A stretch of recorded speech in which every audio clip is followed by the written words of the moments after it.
عبادت کی ایک روح بتائی حضور نے، لب لباب کہیے اس کا، وہ کیا ہے؟ دعا۔ الدعاء مخ العبادہ، الدعاء هو العبادہ۔ حضور کی یہ دو احادیث بہت سادہ، بہت مختصر۔ دعا ہی عبادت کا جوہر ہے۔ مخ کہتے ہیں ہڈی کے اندر جو گودا ہوتا ہے وہ مخ ہے۔ گودا جو ہے عبادت کا وہ کیا ہے؟ دعا۔ توحید فی الدعا کیا ہے؟ صرف اللہ کو پکارا جائے گا۔ اور شرک فی الدعا، جس کو بھی پکاریں گے آپ مدد کے لیے اس کو آپ نے معبود بنایا ہے، کسے باشد۔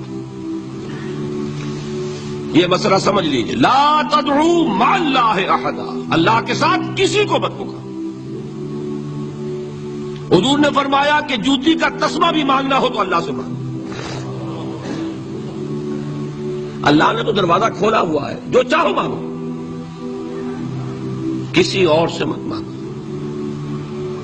فرض کیجئے اس وقت کوئی ارواح یہاں موجود ہو، فرض کیجئے مجھے جس سے بحث ہے وہ یہ ہے کہ مجھے پکارنے کی اجازت نہیں ہے۔ ہوا کرے کسی کی روح موجود ہو، ہوا کرے، مجھے میرے رب کی اجازت نہیں ہے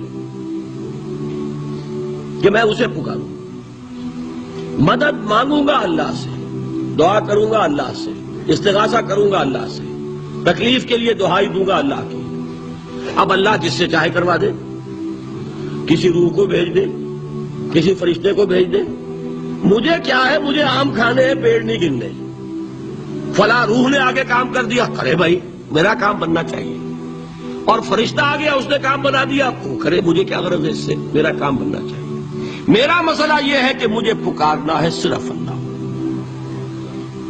اللہ کو اس کی بھی قدرت ہے کسی کو نہ بھیجے، نہ کسی روح کو بھیجے، نہ ملائکہ کو بھیجے، بغیر کسی کے جو چاہے کر دے۔ اللہ کا مرضی ہے، وہ چاہے کسی روح کو بھیج دے، کسی فرشتے کو بھیج دے، مجھے اس سے غرض ہی کوئی نہیں۔ مجھے تو اپنی تکلیف کا دور ہونا مطلوب ہے، اس کے لیے میں پکاروں گا۔ سمجھ رہے؟ دیکھیے میں سادہ ترین کر رہا ہوں مسئلہ۔ عبد القادر جیلانی کی روح یہاں ہے یا نہیں؟ حضور کی روح انور یہاں ہے یا نہیں؟ یہ تو علمی مسئلہ ہو گیا نا۔ یہ فرشتے یہاں ہیں کہ نہیں؟ کوئی اختلاف ہے؟ میں پکار سکتا ہوں اسے کہ بھائی ذرا میرا کام کر دینا ہے؟ یہ کروں گا تو شرک۔ موجود ہے کرامن کاتبین ہے کہ نہیں؟ موجود ہونا نہ ہونا یہ مسئلہ علمی۔ جو اصل میں شرک سے متعلق مسئلہ ہے وہ یہ ہے کہ پکارنے کی اجازت نہیں۔ دیکھیے حضور کی ایک حدیث ہے، اور یہ ایک ہمارے لیے خوشخبری ہے۔ آج 8واں دن ہے، آپ اپنی نیند کی قربانی دے رہے ہیں، آ رہے ہیں، سن رہے ہیں۔ یہ حدیث بھی سن لیجئے، بشارت والی حدیث ہے۔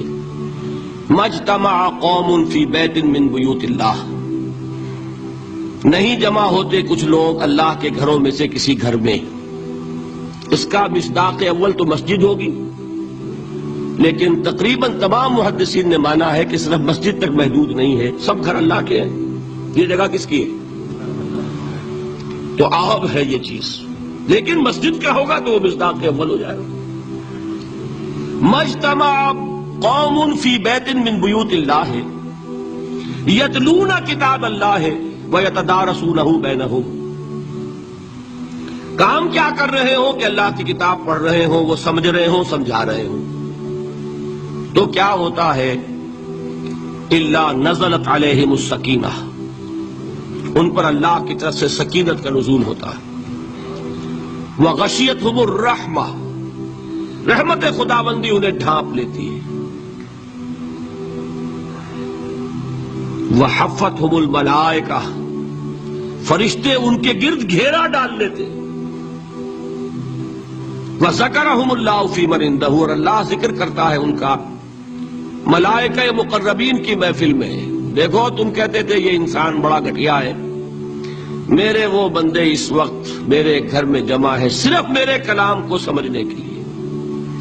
اللہ فخر کرتا ہے، ذکر کرتا ہے اللہ اس محفل میں فی من عنده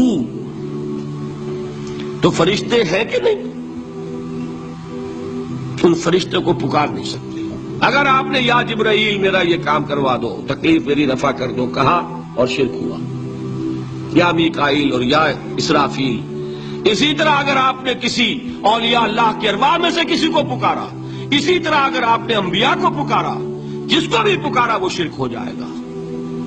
پکارنے کی اجازت نہیں ہے، پکارو صرف اللہ کو، اللہ جس کے ذریعے سے آپ کا کام کرائے اس کا اختیار ہے۔ ندا لغیر اللہ، اللہ کے سوا کسی اور سے دعا، کسی اور سے استغاثہ، استدعاء، استمداد، یہ استعانت، یہ ہے اصل میں شرک۔